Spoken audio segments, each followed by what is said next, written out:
Hello and welcome back to Seaside Garage and the Mehari project. This video I will continue the strip down of the engine. I found out in the previous video that it got stuck and wrecked at least one side of the engine, the cylinder in the right side. I also see signs of water in the oil, so I'm a bit concerned about the overall condition of the camshaft and the crankshaft.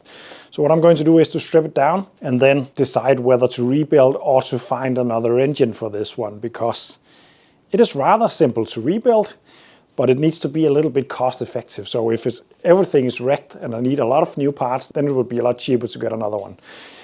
But let's see. I can see already now that the oil cooler lines needs to be changed. Also, the oil cooler in here is very often exceptionally hard to remove without wrecking it. But let's just hope that we can do it. Let's get to work. Let's bring out the table of engine rebuild.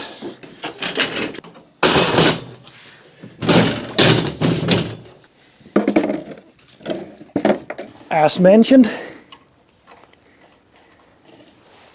it's the wrong one. As mentioned, I'm slightly worried about moisture in the oil, that maybe rain has been able to come into this engine if it has been stood outside or something like that. And that could wreck a lot of stuff. I could see a bit of mayo stuff in the oil, so I am worried about that. But let's see. I don't know if the saying works in English, but in Danish you always say to put oil on the waters. Like boiling water, if you pour some oil in, it will lay on top and just calm it down a little bit. So the water is below oil. So what will come out firstly will be water, if any. That's oil at least. But pretty crappy oil. As you can see, there is a bit of a Milky Way kind of look to the oil, but I'm pretty sure it's moisture and not metal particles, because if it was metal, then this engine would be wrecked. But I think it's water, and it's not as bad as I was fearing, at least.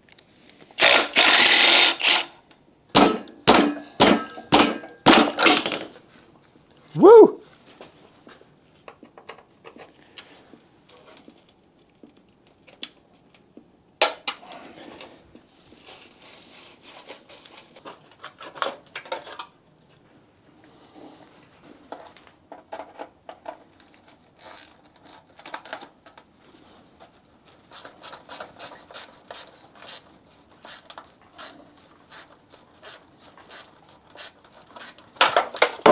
No!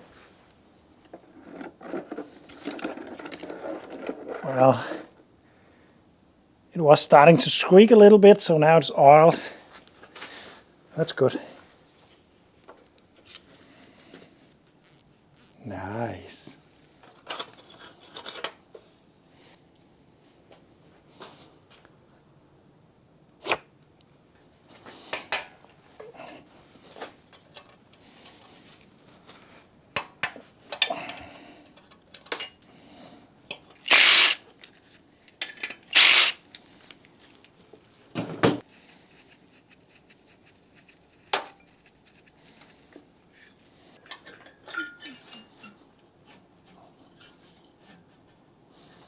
It's not a surprise, but a lot of these 8mm bolts doesn't come loose, but just snaps.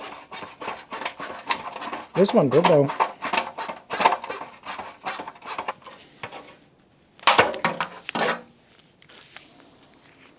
Yeah, they are breaking, but doesn't really matter because the engine mount was shot anyway. So yeah, that's all right.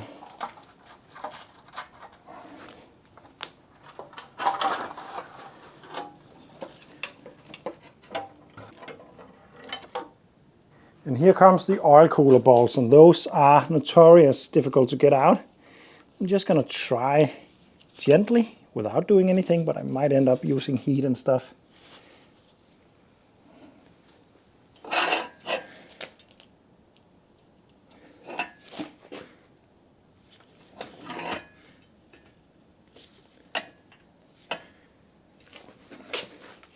Yeah, I think this one is coming loose actually. Normally the pipe itself spins and cracks. It doesn't on this one though. Last time I did this I had used a lot of time with penetrating fluid and heat, and still it wrecked the cooler.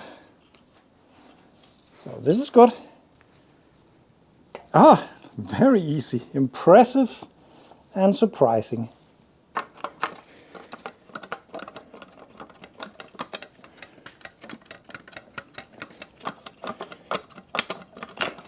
Like that. I actually think it survived the removal, which is nice. Just needs to clean it out. Yeah, great.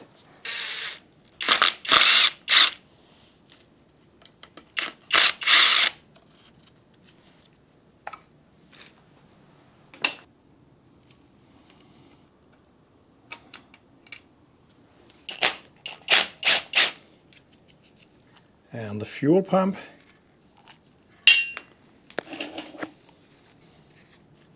Remember, this engine is coming completely apart. You shouldn't normally do stuff like this without cleaning it up first, because crap will get into the engine. But I'm taking it completely apart now. I'm going to clean everything up so it doesn't matter. And then the breather and oil filler.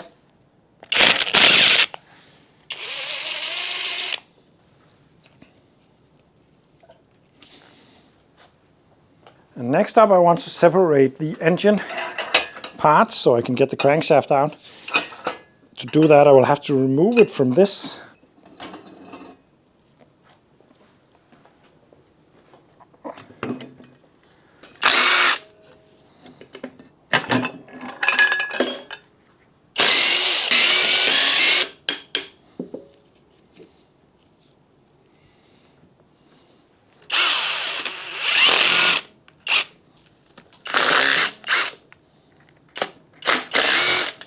So now I think everything is...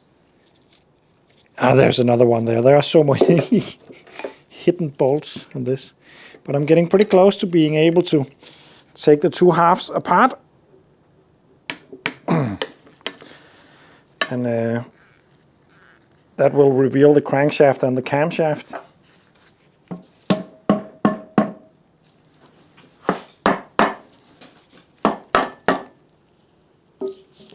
There we go. And now I need to make sure that the crankshaft and the camshaft stays in the lower part, and it does. Otherwise I'll just drop it. Well, I think I should remove the pistons before taking it apart. I can't remember that part. But yeah, it looks as though it will foul down there. So I'm just going to take out the pistons.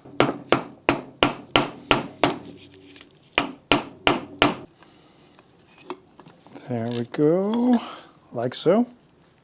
And now I can remove the rest, I guess.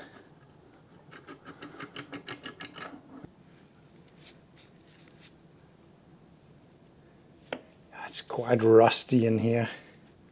It's not really what I wanted to see, to be honest. I'm not sure it's that bad. The bearing seems to be all right. There's no play in the con rods.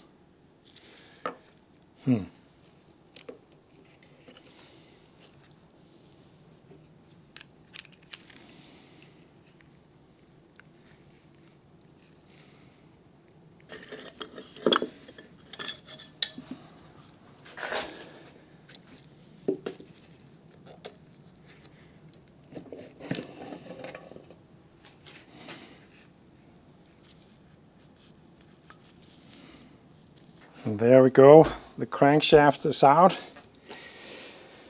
And yeah, there's rust on the assembly, and of course that's not very good. This is the big bearing. That is not looking too nice either. Can you see the scratching in there? There's wear marks on the journal that I can feel with my nail, with rubber hands, with rubber gloves on them, so that's not too nice. This bearing in here, but it's not possible to take it apart because you will have to remove this. Of course you can do that also, but it's not, I haven't really found a good way to do that. So I can't really check them in there. But it looks fine out here at least, because I have actually experienced that these has started to spin inside the engine, making the holes right there that holds it in place become deformed and oval. So it looks all right in that regard, but I'm not really liking the look of this one down here. It's most likely because of all these rust particles that has went through the engine because someone tried to start it. Yeah, I don't know. I have to think about this, but I am inclined to think that this engine it would be cheaper to find another one to either rebuild or just use as is.